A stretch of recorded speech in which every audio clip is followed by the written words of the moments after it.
नमस्कार, जय हिंद दोस्तों। स्वागत है आप सभी का एग्री कोचिंग बाय विकास सर।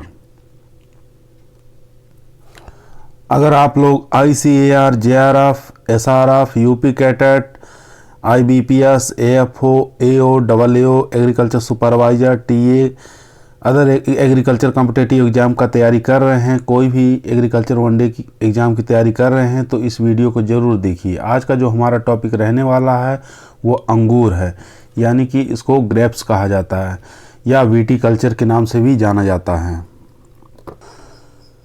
चलिए टॉपिक को शुरू करते हैं। टॉपिक का नाम है अंगूर, यानी कि इसको ग्रेप्स के नाम से जाना जाता है, विटीकल्चर भी कहा जाता है। ठीक है, अगर आप हमारे चैनल पर नए आए हैं तो हमारे चैनल को लाइक, सब्सक्राइब, शेयर ज़रूर करिए और इस वीडियो को आप पूरा लास्ट तक ज़रूर देखिए, क्योंकि लास्ट में हम कुछ क्वेश्चनों को हम डिस्कस करेंगे। वो पॉइंट और जो ऑब्जेक्टिव टाइप क्वेश्चन रहेंगे वो आपको काफ़ी इम्पोर्टेंट क्वेश्चन रहेंगे।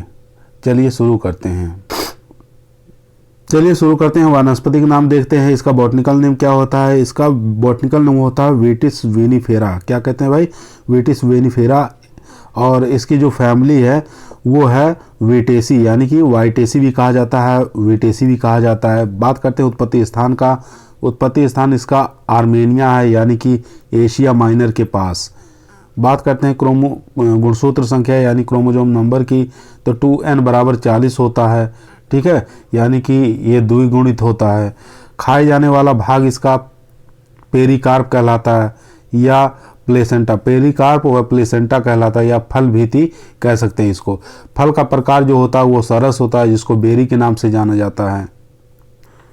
पुष्पक्रम का प्रकार जो होता है वो पेनिकल होता है। ठीक है, अब इसमें महत्वपूर्ण बिंदु देख लेते हैं। अंगूर के कुछ महत्वपूर्ण बिंदु होते हैं। बात करते हैं, अंगूर एक बहुत ही स्वादिष्ट और पौष्टिक पदार्थ होता है। ठीक है, स्वादिष्ट और पौष्टिक फल होता है और इसके अंदर ग्लूकोज और फ्रुक्टोज नामक शर्करा पाई जाती है। कौन कौन सी शर्करा पाई जाती है? इसमें ग्लूकोज पाई जाती है और फ्रुक्टोज नामक शर्करा पाई जाती है। बात करते हैं ग्लूकोज जो पाया जाता है 8 से लेकर 13% तक ग्लूकोज पाया जाता है। ठीक है, और बात करते हैं फ्रुक्टोज की। फ्रुक्टोज जो पाया जाता है 7 से लेकर 21% तक इसमें फ्रुक्टोज पाया जाता है। और खनिज लवण भी पाया जाता है और विटामिन बी इसके अंदर प्रचुर मात्रा में पाई जाती है। ये याद रखेंगे, विटामिन बी इसमें प्रचुर मात्रा में पाई जाती है अंगूर के अंदर। अगला पॉइंट देख लेते हैं, अंगूर की खेती शराब बनाने। ठीक है, अंगूर की खेती किसके लिए करते हैं? शराब बनाने के लिए, ताज़ा फल खाने के लिए, सुखाकर किशमिश बनाने के लिए और मुनक्का बनाने के लिए अंगूर की खेती की जाती है। अब यहाँ देखते हैं, काफ़ी इंपॉर्टेंट क्वेश्चन बन सकता है। अंगूर की उत्पादकता में भारत का विश्व में प्रथम स्थान है। ठीक है, अगर उत्पादकता की बात करेंगे तो पूरे विश्व के अंदर ये जो है भारत है अपना पहले स्थान पर है।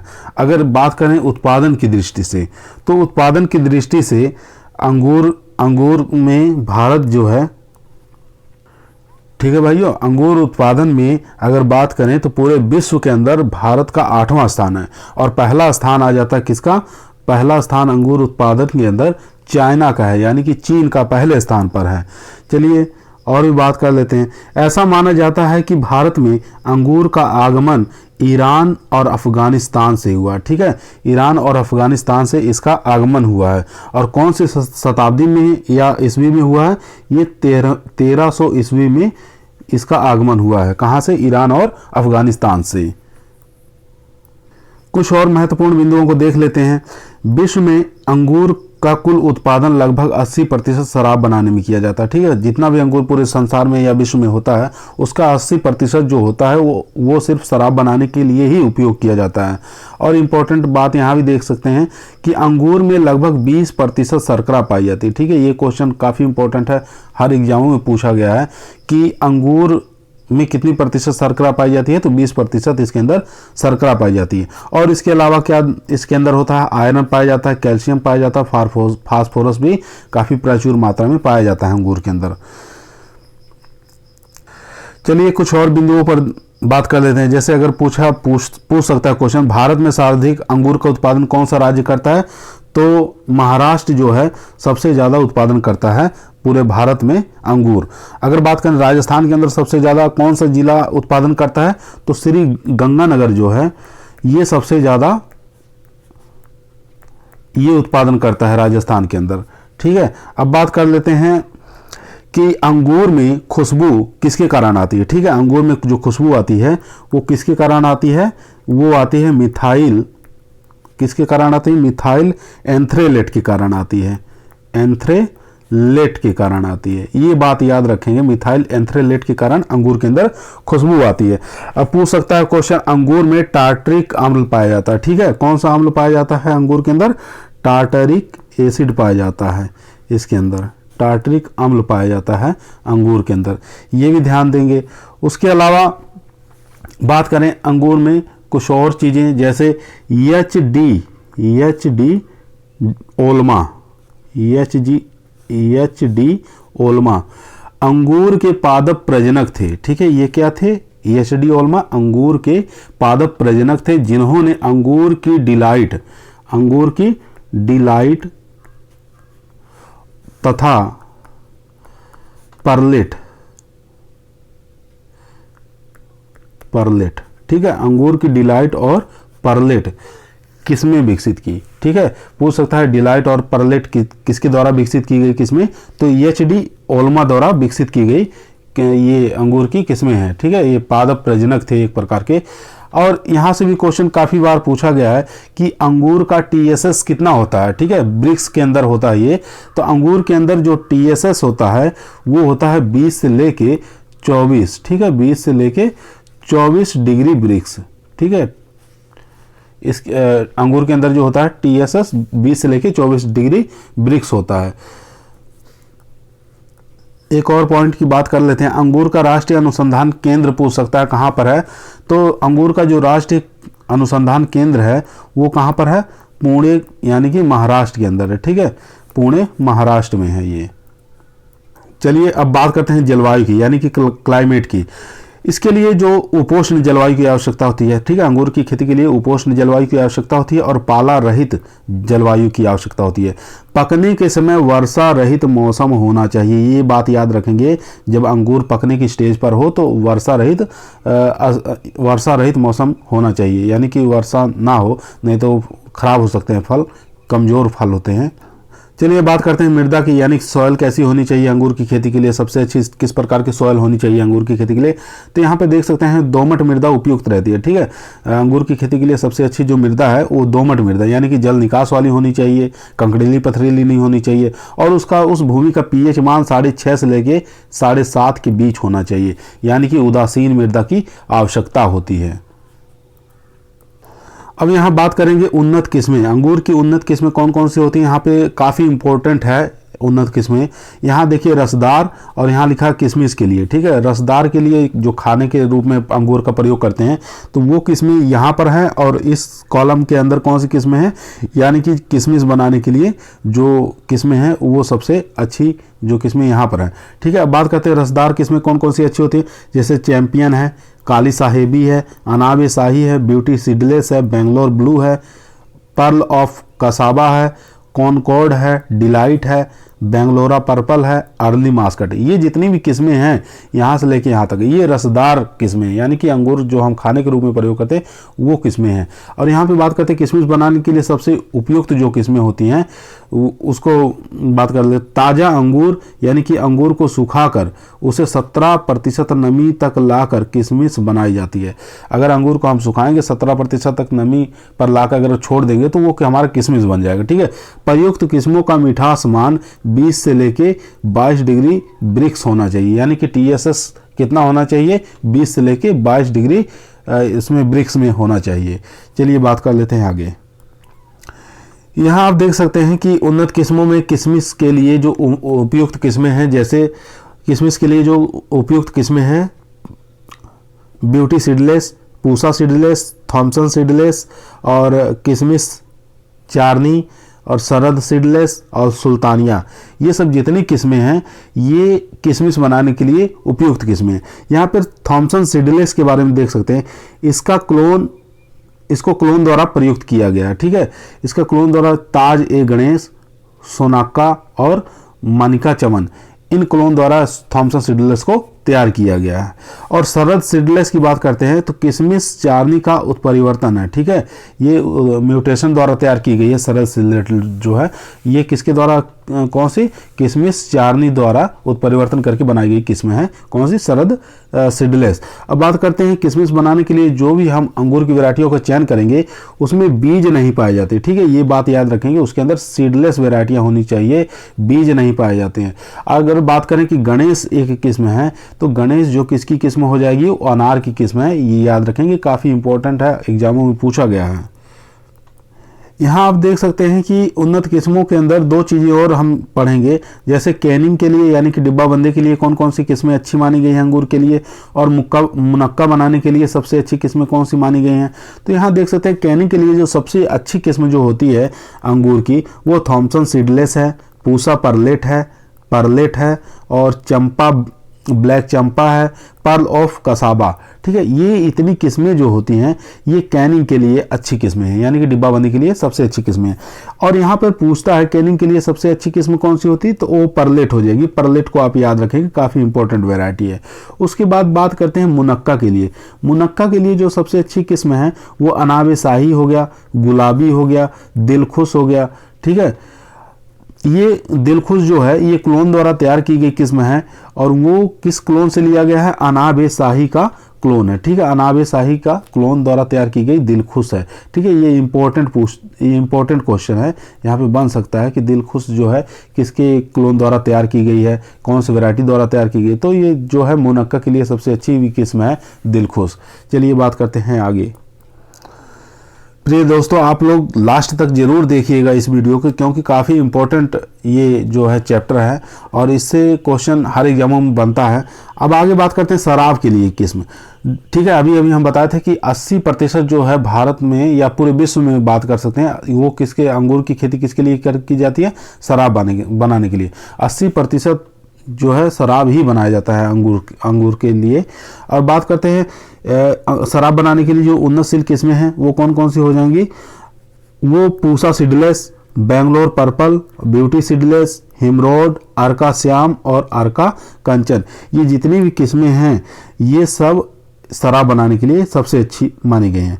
और यहाँ पर देख सकते हैं इसके लिए मिठास का मान जो होता है 24 ब्रिक्स से अधिक होना चाहिए, ठीक है। जो भी शराब बनाने के लिए हम उन्नत किस्मों का चयन करेंगे तो उसके अंदर जो TSS होगा यानी कि 24 डिग्री ब्रिक्स से ऊपर होना चाहिए, तभी हम उन किस्मों का शराब बनाने के लिए प्रयोग कर सकते हैं। जो 24 डिग्री ब्रिक्स से ऊपर जो किस्में होती हैं जैसे चैंपियन, इसमें भी इसका भी TSS 24 डिग्री सेंटीग्रेड से अधिक होता है, अनाब शाही इसका भी अधिक होता है, थॉमसन सीडलेस, ठीक है। इन सब किस्मों को आप ध्यान देंगे। और एक चीज़ और देखेंगे, अर्का श्याम और अर्का कंचन, यहाँ देख सकते हैं अर्का श्याम और अर्का कंचन काफ़ी इंपॉर्टेंट वैरायटी है, दोनों को पूछता है ये कहाँ से निकाली गई है, ठीक है। अर्का श्याम और अर्का कंचन जो IIHR द्वारा निकाली गई, ठीक है, IIHR बेंगलोर के अंदर है, स्थित है, वहाँ से ये निकाली गई है। और बात कर लेते हैं जैसे चीमा साहेबी, रूबी रेड प्रिंस और मेडेलिन और एक्जेविन और भोकरी, ये सब किस्में भी काफ़ी इंपॉर्टेंट है। यहाँ रूबी रेड पूछता है, रूबी रेड किसकी किस्म है, तो रूबी रेड जो है ये अंगूर की किस्म है, ठीक है। अगर खाली रूबी पूछ लेता तो रूबी अनार की किस्म हो जाता, अगर रूबी रेड पूछा है तो ये हो जाएगा अंगूर का, अगर पूसा रूबी पूछ लिया तो टमाटर की हो जाएगी। ये कंफ्यूज मत होना, एक है रूबी वो अनार की है और पूसा रूबी ये टमाटर की है और रूबी रेड ये अंगूर की किस्म है, ठीक है। चलिए बात करते हैं कि भारतीय बागवानी अनुसंधान संस्थान बेंगलोर द्वारा निकाली गई किस्में, ठीक है। इसको IIHR बोला जाता है, भारतीय बागवानी अनुसंधान संस्थान बेंगलोर। यहाँ से 4 किस्में निकाली गई। कितनी किस्में निकाली गई? 4 किस्में, ठीक है। यहाँ पे देख सकते हैं 1980 में अंगूर की 4 संकर किस्में जैसे कौन कौन सी, अर्कावती, अर्का कंचन, अर्का हंस, अर्का श्याम, ठीक है। ये 4 किस्में जो संकर किस्में, हाइब्रिड किस्में हैं, ये 1980 में IIHR द्वारा निकाली गई। और जिस किस्म के आगे अर्का लगा हो वो IIHR द्वारा निकाली गई किस्म है, ये याद रखेंगे आप। चलिए अब बात कर लेते हैं भारतीय कृषि अनुसंधान संस्थान नई दिल्ली, ठीक है, IARI, ठीक है, IARI, भारतीय कृषि अनुसंधान संस्थान नई दिल्ली, यहाँ से भी कुछ किस्मों को निकाला गया है। हाइब्रिड वैरायटी है, जैसे काफ़ी इंपॉर्टेंट है, पूछ लेता है। पूसा सीडलेस, पूसा सीडलेस जो वैरायटी है ये चयन द्वारा विकसित की गई है, यानी कि सिलेक्शन द्वारा विकसित की गई किस्म है। उसके बाद बात करते हैं पूसा नवरंग। पूसा नवरंग दो किस्मों के बीच में क्रॉस करके निकाली गई है। वो किस्में हैं मेडलिन आनीवाइन, ठीक है, अंजी वाइन रूबी रेड, ठीक है, इन दोनों किस्मों के बीच में क्रॉस करके निकाला गया है। अब बात करते हैं पूसा उर्वशी। पूसा उर्वशी जो किस्म विकसित हुई है हुर और ब्यूटी सीडलेस, इन दोनों के बीच में क्रॉस करके निकाली गई है। तो ये तीनों किस्में आप याद रखेंगे, काफ़ी इंपॉर्टेंट हैं। पूसा सीडलेस, पूसा नवरंग और पूसा उर्वशी, ये तीनों जो किस्में हैं नई दिल्ली द्वारा IARI द्वारा निकाली गई किस्में। अगर आप हमारे चैनल पर नए आए हैं तो हमारे चैनल को लाइक शेयर सब्सक्राइब करिए। हमारे चैनल का नाम है एग्री कोचिंग बाय विकास सर, ठीक है। चलिए अब बात करते हैं प्रवर्धन की, ठीक है। प्रवर्धन यानी कि प्रोपोगेशन की बात कर लेते हैं। तो कलम द्वारा जो तैयार करेंगे सबसे अच्छी विधि मानी गई है। प्रवर्धन का सबसे उत्तम तरीका कौन सा है, यानी कि कलम है। प्रवर्धन का सबसे अच्छा तरीका जो है कलम यानी कि कटिंग कर सकते हैं। अंगूर का प्रवर्धन कठोर तना कलमों द्वारा किया जाता है, ये याद रखेंगे। जितने भी आप चैप्टर पढ़े हैं पीछे और उसमें अंगूर की अगर कल्टीवेशन पढ़े हैं तो उसमें हार्डवुड कटिंग का ही प्रयोग कर, क्योंकि इसकी जो लकड़ी होती है या कलम जो तैयार करते हैं वो काफ़ी हार्ड होती है, तो हार्डवुड कटिंग का ही इसमें प्रयोग किया जाता है, जो यानी कि पुरानी शाखा का ही प्रयोग कर सकते हैं। और उसकी लंबाई जो होती है 30 सेंटीमीटर आकार की कलम लेते हैं, ठीक है। लंबाई कितनी लेंगे, 30 सेंटीमीटर आकार की कलम लेते हैं। और कलम लगाने और तैयार करने का उपयुक्त जो समय अच्छा माना गया वो जनवरी के माह में, ठीक है। ये पूछ सकता है एग्जामों में कि कलम लगाने का सबसे उपयुक्त समय अंगूर का कौन सा है, तो वो जनवरी माह है, सबसे अच्छा माना गया। और कलमों के अंदर अगर जल्दी से आप जड़ें विकसित करना चाहते हैं, यानी सोच रहे हैं कि इसमें जल्दी से जल्दी जड़ें विकसित हो जाए और हमारा कलम जो है जल्दी से जल्दी ग्रोथ कर जाए, तो उसके लिए हम कुछ हार्मोन्स का उसमें प्रयोग करते हैं। जड़ विकसित करने के लिए कुछ हार्मोन्स का प्रयोग कर सकते हैं आप, जैसे IBA इंडोल ब्यूट्रिक एसिड इसको कहा जाता है, ठीक है। इस हार्मोन्स का प्रयोग मेन उद्देश्य होता है कि जड़ें विकसित करने के लिए ही इसका प्रयोग किया जाता है। चलिए अब बात कर लेते हैं पौध लगाने की विधि, ठीक है। पौध लगाने की सबसे अच्छी विधि कौन सी है, तो इसके लिए हम सबसे पहले गड्ढा खोदेंगे, ठीक है। गड्ढों का आकार 1 × 1 × 1 मीटर रखते हैं, ये ध्यान रखते हैं, ठीक है। इसके पौधे थोड़े बड़े होते हैं क्योंकि ऊंचाई पर चढ़ते हैं, तो इसलिए गड्ढे का आकार जो होता है 1 × 1 × 1 मीटर रखा जाता है। पौध से पौध की दूरी कितना रखेंगे, 2.5 से लेकर 3 मीटर रखते हैं, ठीक है। पौधे से पौधे की दूरी 2.5 से लेकर 3 मीटर में रखा जाता है। अब बात करते हैं उपयुक्त समय। उपयुक्त समय कौन सा है, जनवरी से लेकर फरवरी माह में पौध लगाने का सबसे अच्छा समय माना गया है। ये इंपॉर्टेंट है, इसको आप याद रखेंगे। अंगूर का जो पौध लगाने का सबसे अच्छा समय कौन सा है, तो जनवरी से लेकर फरवरी माह में आप इसको आसानी से लगा सकते हैं। चलिए बात कर लेते हैं सदाई और कृंतन की, यानी कि ट्रेनिंग और प्रूनिंग की बात करेंगे यहाँ पर। तो सबसे पहले हम बात करेंगे अंगूर में ट्रेनिंग करने की विधियाँ, ठीक है। अंगूर में कितनी प्रकार की विधियाँ हैं जो ट्रेनिंग की जाती है। तो पहली जो विधि हमारी आती है शीर्ष विधि। इसमें जो शीर्ष विधि में कौन कौन सी वैरायटियों का प्रयोग करते हैं, तो ब्यूटी सीडलेस का प्रयोग करते हैं और परलेट, ठीक है। ये शीर्ष विधि के लिए सबसे अच्छी वैरायटियाँ हैं और इसमें उन्हीं वैरायटियों का चयन किया जाता है जिनकी शाखाएं क्या होती हैं, छोटी छोटी होती हैं, यानी कि जिनकी शाखाएं छोटी होती हैं, पौधे छोटे होते हैं और उसके प्लांट छोटे होते हैं, तो उसके लिए हम शीर्ष विधि का प्रयोग करते हैं इसमें सदाई के लिए।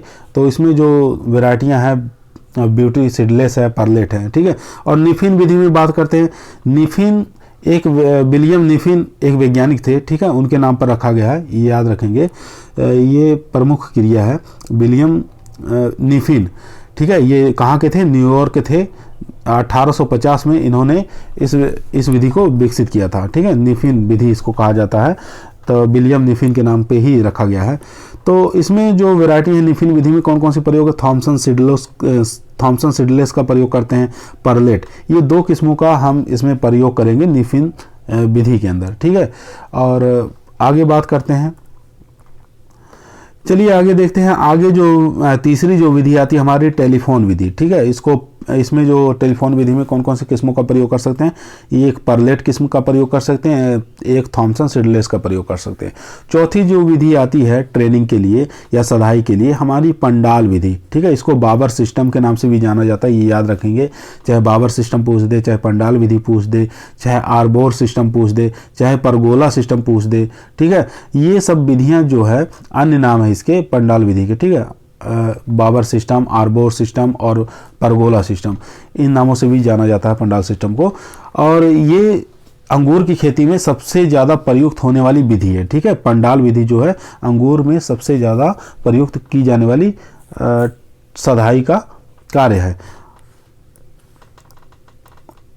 चलिए अब बात करते हैं, सधाई हमारा कंप्लीट हो गया, उसके बाद बात करते हैं कृंतन की, यानी कि प्रूनिंग की बात करेंगे। प्रूनिंग के लिए सबसे अच्छा जो है महीना माना गया है जनवरी महीना, ठीक है। जनवरी का माह जो है सबसे अच्छा प्रूनिंग के लिए यानी कि कृंतन के लिए सबसे अच्छा माना गया। अब प्रूनिंग इस प्रकार से करते हैं कि जैसे ही हम प्रूनिंग के लिए यहाँ पे देखिए जो हमारा कल्टीवेशन है अंगूर की खेती, यहाँ पे खंबा लगाते हैं, यहाँ पे खंबा लगाते हैं, ये तार लगाते हैं, तार के ऊपर हम इस अंगूर के कल्टीवेशन को हम चढ़ा देते हैं और बीच की जो शाखाएं होती हैं एक इधर तार लगा देते हैं, एक इधर तार लगा देते हैं, ठीक है। तार के ऊपर तार, ये बीच का हम जितनी भी टहनियाँ हैं इसकी डालियाँ हैं उसको हम काट के हटा देते हैं, ठीक है। इसी को क्या कहते हैं, प्रूनिंग की क्रिया करते हैं, ठीक है। इसको हटा देंगे, इसको यहाँ से भी हटा देंगे और बाकी इसके अंदर ये हमारी लताएँ चढ़ जाती हैं, ठीक है। ये आप याद रखेंगे। ये देखिए बिफोर प्रूनिंग है, ये आफ्टर प्रूनिंग है। ये प्रूनिंग से पहले की, यहाँ पे देखिए बहुत सारी शाखाएं निकली हैं, इनको हम हटा दिए और प्रूनिंग करने के बाद देखिए यहाँ पे शाखाएं हट गई हैं और इस प्रकार का हमारा प्लांट दिखाई देगा।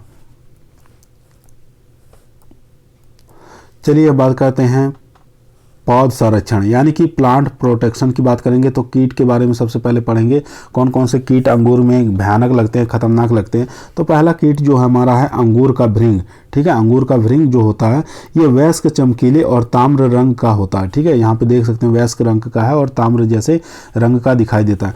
मादा जो होती है छाल के नीचे अंडे देती है, ये याद रखेंगे। मादा जो होती है फीमेल छाल के नीचे अंडे देती है। अंडे से लटे निकलकर प्रौढ़ और कलिका को नुकसान पहुँचाती हैं।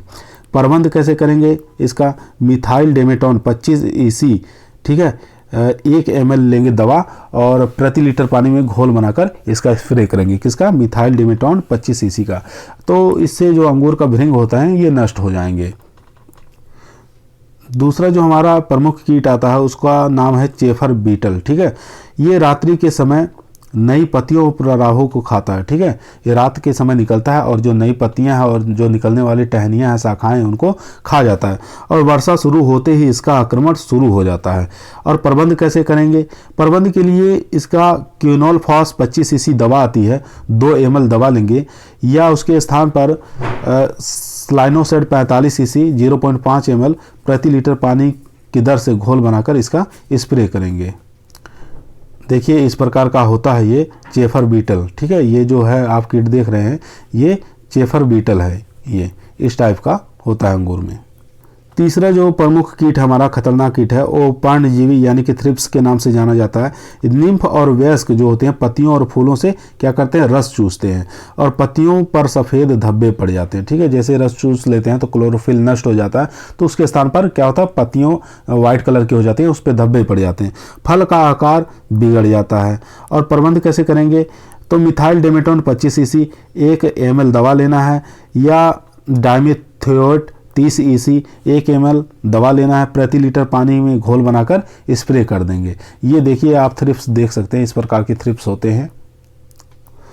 अब देख सकते हैं यहाँ पर तीसरा जो प्रमुख कीट है ये मीलीबग है, यानी कि ये आम का भी प्रमुख कीट माना जाता है, इसको स्केल के नाम से भी जाना जाता है। ये देख सकते हैं यहाँ पर पत्तियों पर वाइट कलर के जो छोटे छोटे कीट हैं ये मीलीबग कीट हैं, ठीक है। शिशु नवजात दिसंबर में वृक्षों के कोमल भागों से रस चूसते हैं, ठीक है। प्रबंध कैसे करेंगे, ये पेड़ के तने के चारों ओर पॉलीथीन की ग्रीस लगी 30 से 40 सेंटीमीटर चौड़ी पत्ती जमीन में 60 सेंटीमीटर की गहराई पर लगाते हैं, ठीक है। आप पेड़ की चारों तरफ क्या करेंगे, पॉलीथीन या ग्रीस लगी हुई पट्टी को चिपका देंगे ताकि जो है कीट ऊपर चढ़ ना पाए, नीचे ना अंडे देने के लिए नीचे ना आ पाए, ठीक है। उसके स्थान पर आप दवा का प्रयोग कर सकते हैं, जैसे क्लोरोपिड, ठीक है, इमिडा क्लोरोपिड 30 ईसी दवा लेंगे। 1 से लेकर 1.5 ml दवा लेकर 3 लीटर पानी में घोल बनाकर इसका स्प्रे करेंगे, तो इससे आप छुटकारा पा सकते हैं मिलीबग या स्केल कीट से। चलिए आगे बात कर लेते हैं सूत्रकृमि की, यानी कि नीमेटोड्स के बारे में। नासी जीव यानी कि मूल ग्रंथि या नीमेटोड्स कह सकते हैं या सूत्रकृमि कह सकते हैं। ये क्या काम करते हैं? जड़ों को फुलाकर गांठों का रूप धारण करा देते हैं, ठीक है। ये यहाँ देख सकते हैं, ये जो जड़ होती है उनमें गांठें उत्पन्न कर देते हैं। जो पोषक पदार्थ होते हैं, जैसे जो भी पोषक खाद्य पदार्थ होते हैं, नाइट्रोजन, फास्फोरस, पोटास, वो ऊपर पौधे को, प्लांट को नहीं प्राप्त हो पाता है, उनके गांठें उत्पन्न कर देते हैं। तो इसमें एक होता है डेंगर सूत्रकृमि होता है। ये क्या करता है? फैन लीफ विषाणु रोग का संचारण करता है, ठीक है। ये फैन लीफ विषाणु का संचारण करता है, डेंगर सूत्रकृमि हो जाता है। काफ़ी इंपॉर्टेंट है, इसको आप याद रखेंगे। कौन सा है सूत्रकृमि? डेंगर सूत्रकृमि, जो फैन लीफ विषाणु रोग का संचारण करता, प्रसार करता है। इसके नियंत्रण के लिए हम दानेदार सूत्रकृमि फोरेट, ठीक है, जो जल के साथ क्या करेंगे, या 55 डिग्री सेंटीग्रेड तापमान पर गर्म कर लेंगे जल को, या 20 से 25 मिनट छाया में सुखाकर उसको रोपण करेंगे, तो इससे छुटकारा पा सकते हैं आप। 55 डिग्री सेंटीग्रेड पर पानी को गर्म कर लेंगे, 20 मिनट तक उसको, प्लांट को उसमें डाल देंगे। उसके बाद उसमें जो भी सूत्रकृमि रहेंगे वो नष्ट हो जाएंगे। उसके बाद हम इसका प्रोपोगेशन में काम लेंगे, ठीक है। अब कुछ व्याधियां की बात कर लेते हैं, यानी कि व्याधियां जिसको रोग कहा जाता है, ठीक है। पहला जो रोग है, इंपॉर्टेंट रोग है, छछैया के नाम से जाना जाता है। इसको पाउडरी मिल्ड्यू या चूनी फफूंद के नाम से भी जाना जाता है, ठीक है।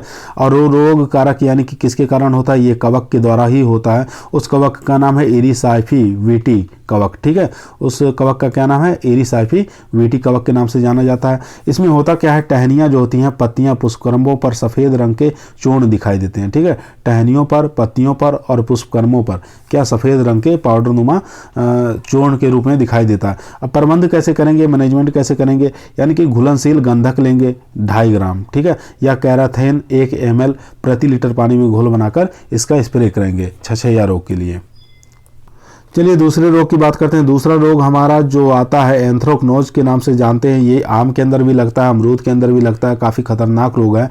इसको श्याम वर्ण के नाम से भी जाना जाता है, काल वर्ण के नाम से भी जाना जाता है, ठीक है। अब रोग कारक यानी कि किसके द्वारा होता है? ये कवक के द्वारा होता है, ये याद रखेंगे, काफ़ी इंपॉर्टेंट है। उसके प्रभावित लताओं के तनों और शाखाओं और पत्तियों और फलों पर भूरे रंग के धब्बे पड़ जाते हैं, ठीक है। शाखाओं पर, तनों पर, पत्तियों पर और फलों पर भूरे रंग के धब्बे दिखाई देते हैं। यहाँ पे आप देख सकते हैं अंगूर के जो फल है उसके ऊपर धब्बे किस प्रकार के पड़े हुए हैं। तो बाद में क्या होता है? जो आकार बड़े होकर स्लेटी रंग के हो जाते हैं। प्रबंध की बात करेंगे, किस प्रकार इसको रोका जा सकता है। इसको रोकने के लिए कॉपर ऑक्सीक्लोराइड 3 ग्राम, ठीक है, कॉपर ऑक्सीक्लोराइड 3 ग्राम या 0.3% में ले सकते हैं, या उसके स्थान पर मैनकोजेब 2 ग्राम प्रति लीटर पानी में घोल बनाकर छिड़काव कर सकते हैं। तो ये हमारा रोकथाम का उपाय था। चलिए हमारा अगला रोग जो है मृदु आसिता रोग कहा जाता है। इसको तुलासीता रोग या डाउनी मिल्ड्यू रोग के नाम से भी जाना जाता है।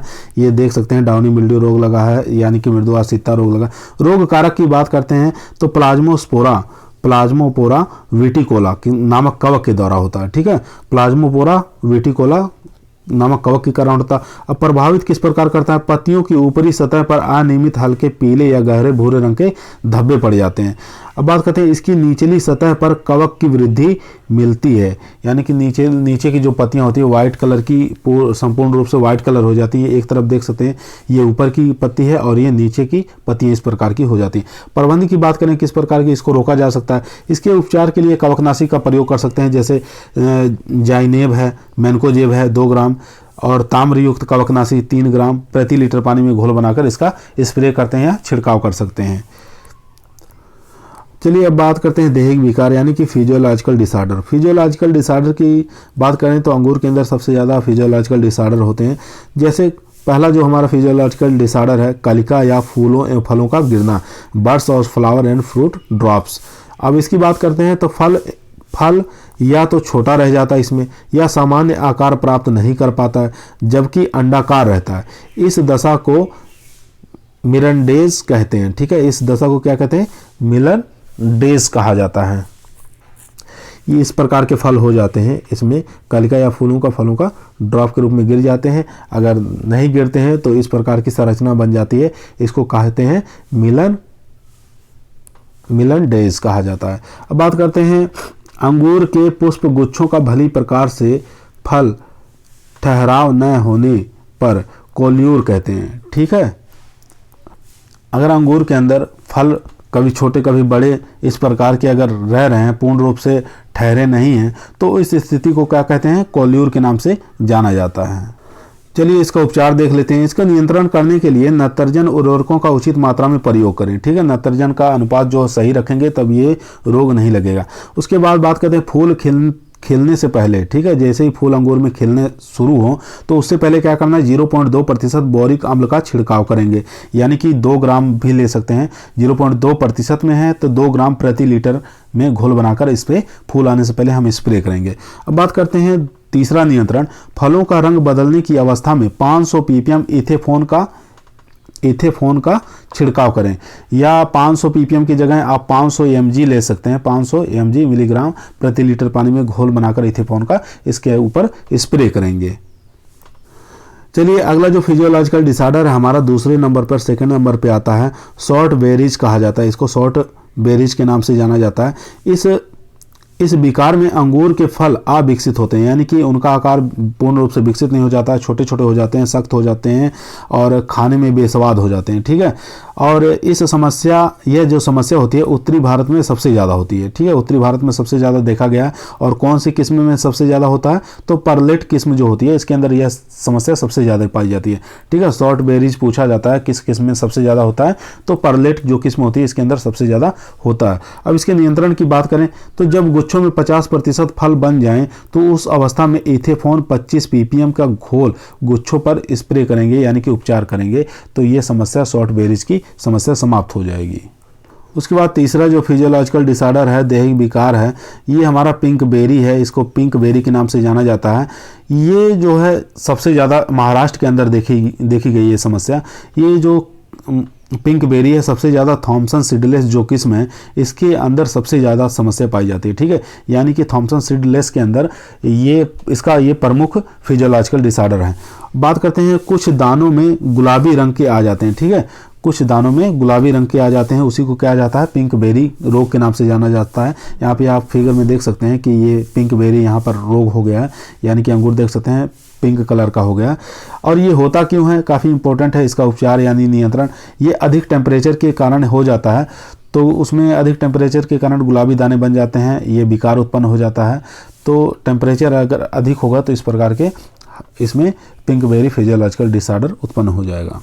अगला जो फिजियोलॉजिकल डिसऑर्डर है उसको चिकन या मुर्गी विकार कहा जाता है, यानी कि हैंड एंड चिकन डिजीज के नाम से जाना जाता है। डिसऑर्डर के डिजीज नहीं कहेंगे, डिसऑर्डर ही कहेंगे।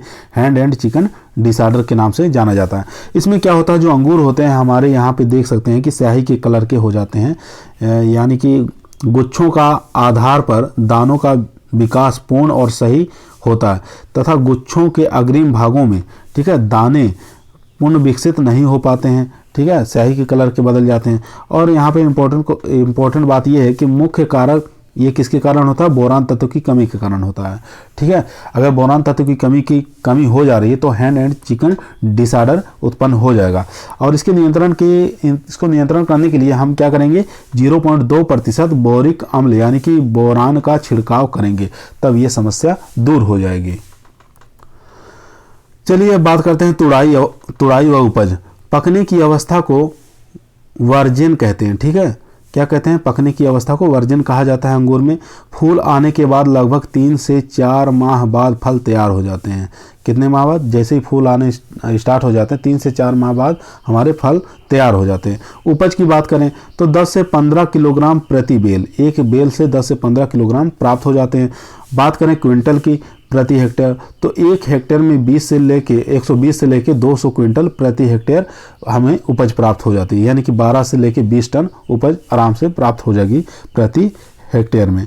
बात करते हैं भंडारण की, यानी कि 0 से लेकर 2 डिग्री सेंटीग्रेड तापमान पर 80 से लेकर 85% अपेक्षित आर्द्रता यानी कि नमी पर फलों को 6 से लेकर 8 सप्ताह तक हम भंडारित कर सकते हैं, यानी कि 1.5 से लेकर 2 माह तक हम इसको आसानी से भंडारित कर सकते हैं। अगर हम 0 से लेकर 2 डिग्री सेंटीग्रेड तापमान रखते हैं, 80 से 85% नमी रखते हैं, तो इसको हम 1.5 से लेकर 2 माह तक आसानी से इसको भंडारित कर सकते हैं।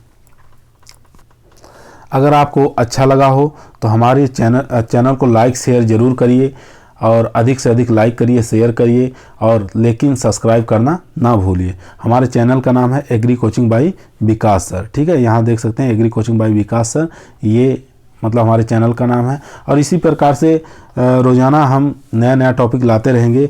आप लोग अधिक से अधिक मतलब हमारे चैनल को सब्सक्राइब करिए। जैसे ही सब्सक्राइब कर लेंगे तो जैसे ही नया हम कोई वीडियो बनाते हैं तो आपकी उस पर इसमें क्या नाम है यूट्यूब पर नोटिफिकेशन प्राप्त हो जाएगा। आज का टॉपिक यहीं समाप्त होता है। सभी लोगों को धन्यवाद।